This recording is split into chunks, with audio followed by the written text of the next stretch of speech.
Want to talk efficiency? This was Durant's most efficient team debut. 23 points coming off, like we just said, 15 field goal attempts. The time off certainly didn't impact his jump shot. He made 9 of Durant's 10 baskets on jumpers. 6 of those makes came from mid-range. All right, so let's welcome back in Zach Lowe and Vince Carter. And Vince, what did you see from Durant's debut last night? KD being KD, doing everything that he wants to do on the floor and looking good doing it. And his ability just to adapt to whoever he's playing with around him on the floor is second to none. I mean, he can still be himself. I think he learned a lot playing with the Golden State Warriors, playing with other superstars, learning how to be himself while playing with other guys. And, you know, you can put KD on any team and you will see this ability. All right, Vince froze a little bit there, but Zach, you go ahead, weigh in. Yeah, I mean, look, they're just scratching the surface of what Durant, Booker, and Paul can do together. You saw them cooperate in a bunch of different screening actions on and off the ball, and Vince is right. Durant is the most fittable, malleable superstar in the history of the NBA. One of his talents is being able to do everything within an offense so that he can amplify other superstars instead of producing this, oh, there's only one ball, everyone's got to share the ball problem. That's not an issue with Durant, and that's a talent. And you saw just glimpses of it. They were kind of a little slow last night, going through the paces, trying to figure out their steps. They've got to figure out their bench and who the best fifth guy is to play with their big 4 starters. But this team, once they get rolling and once they start to click and be able to get into actions a little faster, they're going to be very, very hard to guard. Yeah, I'm so glad you brought that up. I think it's one of his most underrated skills as a superstar is that he just can fit wherever he goes. So Vince, does Durant now make the Suns the best team in the West?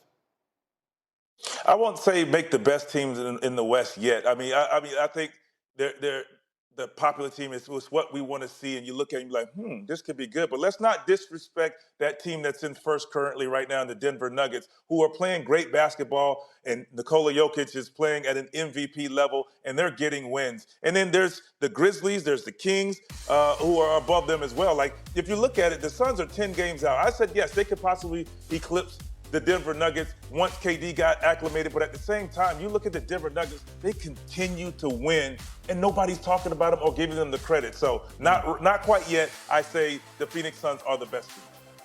Okay, Zach? I think there's something like co-favorites with Denver in the West. I just think they're going to be very, very hard to guard with 3 incredible pull-up jump shooters, the best collection of pick-and-roll ball handling maybe on one team in the history of the NBA. The Nets with Harden, Kyrie, and Durant would have something to say about that if they had ever played together. I thought defensively last night, you saw the impact of Durant's size and rebounding on his Suns team that's actually been pretty small. But I agree with Vince. I think we're all kind of overlooking Denver. Phoenix is going to have to figure out its depth and its fit issues because you already saw last night, teams are going to funnel shots to the Josh Okogis, Torrey Craigs of the world. Their bench is kind of largely guys who have been career backups and sometimes deep bench backups. They have a little more questions to answer than I think you would like, having traded all this stuff for Durant. And one of them is this, and people don't want to talk about this. It's not fun to talk about. Durant is 34, coming off an injury. Chris Paul is 37. He gets injured in the playoffs a lot. This team, every team is susceptible to the bad luck of health. Some teams a little more so than others. And at the top of their roster, if something happens to one of these guys in May and June, even if it's a little tweak, I don't think the Suns are going to be able to say, oh boy, who could have seen this coming? So that's an issue to look at too. I'll start with you because 30 minutes ago you said it. Chris Paul, 37, Durant, 34. Both of them have a lengthy injury history. So when I think about these Suns this season, 19 games left in the regular season, is it championship or bust for them this season, considering all that? Not quite this season. I think that's an unfair standard for any one season. Too many things can go wrong for basically any team ever constructed in the history of the NBA in one season. But I do think when you make a trade of this magnitude for a player who's 34 and you have another star who's 37 and all those picks are out the door and Mikal Bridges and Cam Johnson are out the door. Yeah, you've got Devin Booker, who was an MVP candidate last year. He's only 25. DeAndre Ayton's around the same age. You have a nice floor going forward. But I do think when you make a trade like that, you have a 2 or 3 year window where it really is championship or bust, where it's at least championship or you feel like it didn't quite work the way you wanted it to work. Not this year, that's not fair. Next 2 or 3 years, absolutely.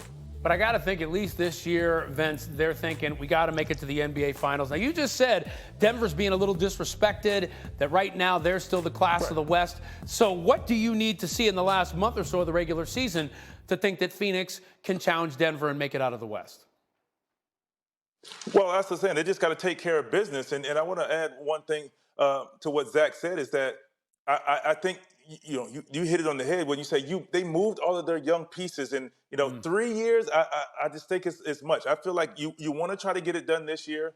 In all fairness, if they don't, then next year you find pieces to add to what you think you're missing. But after that, man, it's I feel like now you're in 3 years, these guys are now 37 and touching on 40 years old. Not that they can't get it done, but now you started to you want to revamp your team and get younger and so on and so forth. And then there's the Denver factor here who's playing well. I think they have enough to beat Denver. It's just we have to see it. Do they have enough on the bench? Do they have enough guys to rotate through? Because I think Denver is a very deep team, very good team as well. Yeah, and we forget, Denver's been playing together for a long time. They know each other pretty well. So real quick, Zach, finish the sentence for me. Well, actually, let's go to run the floor because I want to talk about some of these other teams going around in the NBA. Giannis Antetokounmpo, right? We got to talk about the Bucks. He scored 31 and the Bucks hit a season-high 26 three-pointers in a Magic 139-117 win. Milwaukee now has won 16 straight, the longest winning streak in the NBA this season. Meanwhile, let's talk about Boston. Remains a half game behind Milwaukee in the East. Jason Tatum had 18 of his 41 points in the third quarter as the Celtics beat the Cavs 117-113. Donovan Mitchell finished with 44 for Cleveland. And in MSG, Jalen Brunson scored 30 of his 39 points in the first half as the surprising Knicks destroyed the Nets 142-118. Brunson hit 15 of his 18 shots on the night. It's New York's 7th straight win. So take a look at the standings here. Don't look now, but the Knicks are just a game and a half back of a top 4 seed, which would mean home court in the first round series. Now, New York has gone 10-2 since the start of February. Only the Bucks have been better over that stretch. So let's bring our guys back in. Zach, you were at the Knicks game last night. You saw them firsthand. Can they be a legit threat in the East to at least make some noise? Make some noise, absolutely. Beat the Celtics or the Bucks 4 times in 7 games. I just can't go there, even though the Knicks have been an elite team now for 40 games. For half a season, they've been that good, top 10 on both ends of the floor. Those 2 teams at their top are too deep, too experienced, too tough for me to put the Knicks in a 4 out of 7 series with them right now. But I'll tell you this is legit. And Vince has brought up the point before that the Knicks fell apart in the playoffs 2 years ago against an Atlanta Hawks team that Vince knows very well. Julius Randle went one on everyone, and it didn't work. This team is different. Jalen Brunson completely changed this team. Emmanuel Quickley is a 6th Man of the Year candidate off the bench, completely changed this team. Quentin Grimes, Josh Hart, they're deep, they're tough, they have more options and more experience than they did 2 years ago. They could push Philly in the first round, and I think they could push or beat Cleveland in the first round too. Absolutely, they can make some noise. Vince, quick thought from you.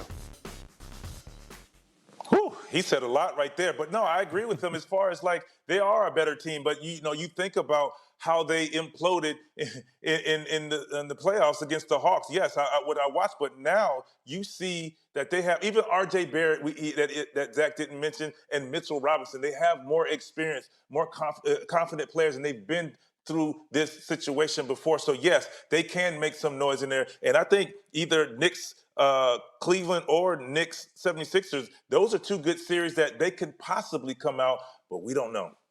All right, we'll have to wait and see. They are playing way better than anybody expected. So we'll see if they can make some noise in the playoffs. All right, Zach, Vince, thank you so much. Thank Thanks for watching ESPN on YouTube. For live streaming, sports, and premium content, subscribe to ESPN+.